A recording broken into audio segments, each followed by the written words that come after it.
Mowgli ने अपनी भारी विदाई के बाद दृढ़ता से पुल पार कर लिया था, लेकिन गांव की दहलीज पर कदम रखते ही उसके आत्मविश्वास में कमी आ गई।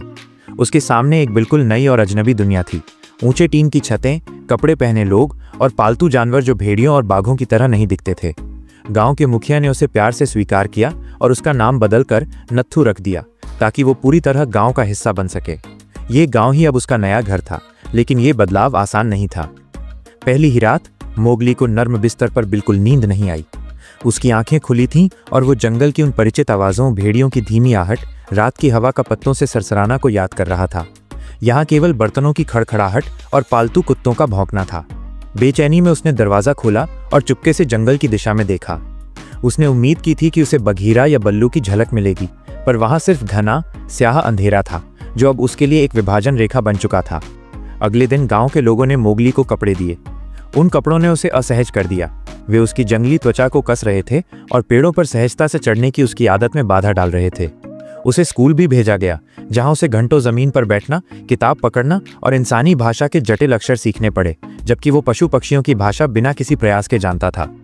गांव के बच्चे जो पहले मोगली को एक बहादुर रक्षक के रूप में सम्मान देते थे, अब उसे अजीब निगाहों से देखते थे। वे उसे जंगली बच्चा कहकर चिढ़ाते थे, खासकर एक लड़का बीरू, जो गांव के मुखिया का पोता था। बीरू मोगली की हरकतों और जंगल की शक्ति से जलता था।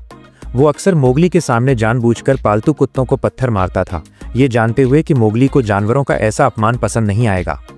एक दिन जब मोगली एक पेड़ पर तेजी से चढ़ने की कोशिश कर रहा था, तो बीरू ने जोर से चिल्लाकर कहा, जंगल का बच्चा, अब यहाँ इंसानों के नियम चलते हैं, भेड़ियों के नहीं।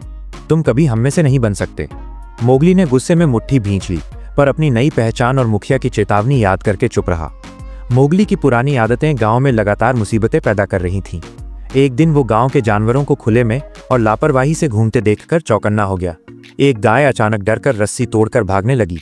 मोगली ने बिना सोचे समझे भेड़ियों की तरह झपट्टा मारा और अपनी पूरी जंगली शक्ति से उसे पकड़कर जमीन पर गिरा दिया, ताकि वो सुरक्षित रहे। गांव वालों ने उसकी तेजी पर तालियां बजाईं, लेकिन मुखिया नाराज हुए। मुखिया ने उसे प्यार से समझाया, बेटा नत्थू, तुम यहाँ भेड़िया नहीं हो, तुम इंसान हो। हम अपने जानवरों को सम्मान देते हैं और उन्हें यूं मारते या गिराते नहीं। तुम्हें जंगल की शक्ति को इंसान की समझदारी और धैर्य से बदलना होगा। मोगली को एहसास हुआ कि वो अब सचमुच दो दुनियाओं के बीच फंस गया है।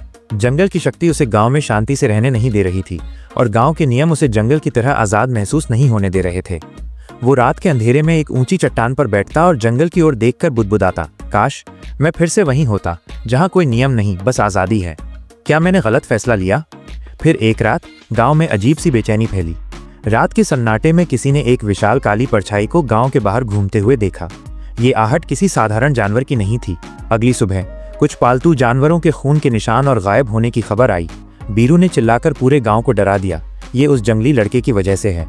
उसने अपने किसी जंगली साथी को गांव का रास्ता दिखाया होगा। गांव वाले डर गए और मोगली पर शक करने लगे। मोगली ने आहट को पहचान लिया था। वो आहट उसके पुरानी सबसे बड़ी दुश्मनी से जुड़ी थी, और वो जानता था कि वो कौन हो सकता है। वो दौड़कर मुखिया के पास गया और फुसफुसाया, मुखिया, वो यहाँ है जिसे हमने आग से भगाया था, शेर खान। मुखिया स्तब्ध रह गए। मोगली ने दृढ़ता से कहा, मैंने जंगल छोड़ा है, लेकिन मैं जंगल के खतरों को नहीं छोड़ सकता। मुझे वापस जाना होगा, एक आखिरी बार गांव को और अपने नए परिवार को बचाने के लिए।